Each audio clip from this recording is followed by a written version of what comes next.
Speaking about it too, I was wondering, what are some of the risk factors? So like for a parent listening, so this is my situation. So 14-year-old me. Yeah, exactly. I just lost a family member. I was having straight D's and F's. I was at a 1.4 GPA. I didn't have any friends.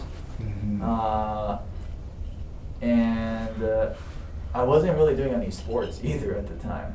Right. So I mean, I'm assuming those are all risks, right? The grades and Yep. yeah. So for a parent listening, what are some things to look out for? When you sometimes those little sometimes you might not notice their risks, but there is warning signs. Warning signs. Okay. Yeah. So you move from risk and protective factors to warning signs. So you guys can help me remember some of the warning signs? Okay, go ahead. Yes. Oh, okay. Giving away personal items, like something like if this person always wore like this jacket that was like their favorite, and then all of a sudden they're giving it away, and yeah, that's one of them. Substance abuse is a huge one. Like, you could be an amazing person, you can be totally clean, and then all of a sudden you just start drinking, vaping, smoking everything you can afford. That's horrible, like you're trying to destroy your own body. Wow. And I shared this on a previous podcast, but I was on substance abuse too. I was abusing a bunch of stuff. 14 years old, the same time, that was the first time I smoked weed for the first time. And then in college, I really fell off. And then I almost died. It took mortality motivations to wake me up. But in a sense, that's a blessing too, because at 19, I was told I wasn't going to see 30. Because I was drinking, I was doing not only weed, but then there's all kind of harder drugs too. And so at 19, I was like, oh my gosh, I'm going to die. And that was the moment I was like, man, I really got to get back to working out.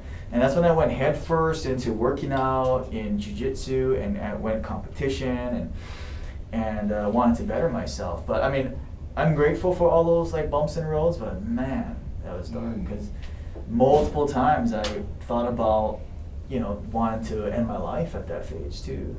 So 14 and then at 19. Were rough patches because I thought, okay, I'm clear, I'm 17, and then I went from depression to super expression. Yeah, give me that over there, and and too much, and that was another crazy thing too.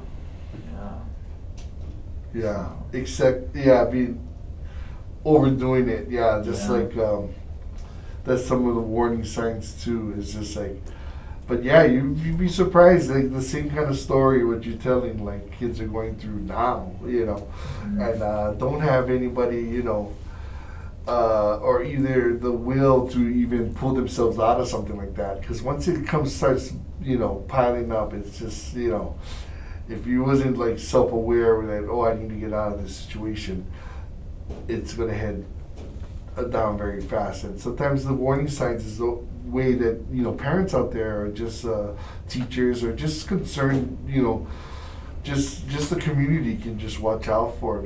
Youth would be self-destructive, doing more daredevil kinds of things. Let me jump off this but yeah, that's a super dangerous. The right off the bridge. Yeah, right off the bridge. Right off the bridge. They don't do that anymore, but doing super maybe driving their bikes, just taking jumps, but trying to. There's just warning signs where you can see where the more obvious ones, of course, if they're writing or drawing things I want to kill myself, or writing things and posting that online, and then drawing things, but it's not always that obvious. But isolation or just over excessive, maybe staying away from your friends, not just out of your normal routine. And the best way to check it is within, sometimes people are having a bad day, so don't just jump on it. If it's more than 2 weeks and more, then be concerned. 2 weeks this person not really hanging out with their friends or, coming out. If it's 2 weeks or more, a month and stuff, then maybe start like, is there, you know, you need somebody to talk to, you know, I noticed that you haven't been, you know, happy or just been in a bad mood, you know, because sometimes people just have one bad day or, you know, two, but if it's consistent, look for that. So parents, it's like 2 to a month, then it's like, okay, maybe I'll step in and ask, and then and just asking for in some situations, just asking somebody, it's like, oh, yeah, I gotta unload all this, you know, this has been happening to me, I just broke up, oh, I didn't know that, you know, it's just like, oh, yeah, just, sometimes you just gotta have somebody to vent to. That's what we call a trusted person, your friend, or, you know, a trusted adult that you can go to and vent and, you know, get that recharge where they could, like, hey, let's get your protective factors up. You want to go surfing, jump in the ocean? Perfect. Just jumping in, you know, you want to go for a walk, a quick walk. You want to go work out? Perfect. You know, that would get somebody enough so they're, you know, increase their protective factors and reduce their risk factors. I always tell the kids, and they're looking at me like off, but do you remember the seesaw?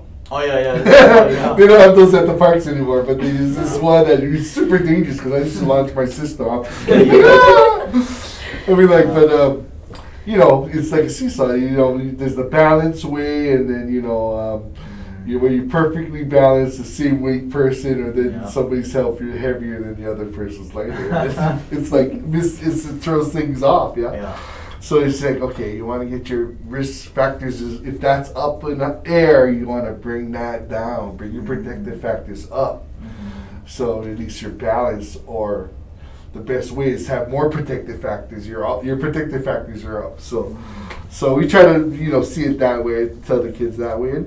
And some of them afterwards, like, you know what, you know, and we say too, we have another staff in the room that's like, if you guys if this is getting too heavy for you, and you have to talk or take some time, you know, outside to think, you know, this is a serious topic, please, you know, their safety is first, or, you know, we care about, you know, make sure you're in a safe position to help somebody that's, you know, going through this situation. So then, you know, I've got like, it was good that I heard this kid's youth come up, you know, thanks for coming in, you know, I was really down and thinking about this. And, you know, hopefully we can, if you need the, you know, resources, and they're getting better at providing resources on Maui. And sometimes, it's national, they don't care, you know, it's just, you know, they don't know me, but really getting local resources where they can get the great help they need here by people they, you know, see in their community. You know what I mean? Like, okay. So, hopefully, you know, that's the main, you know, one of the things we're trying to strive for.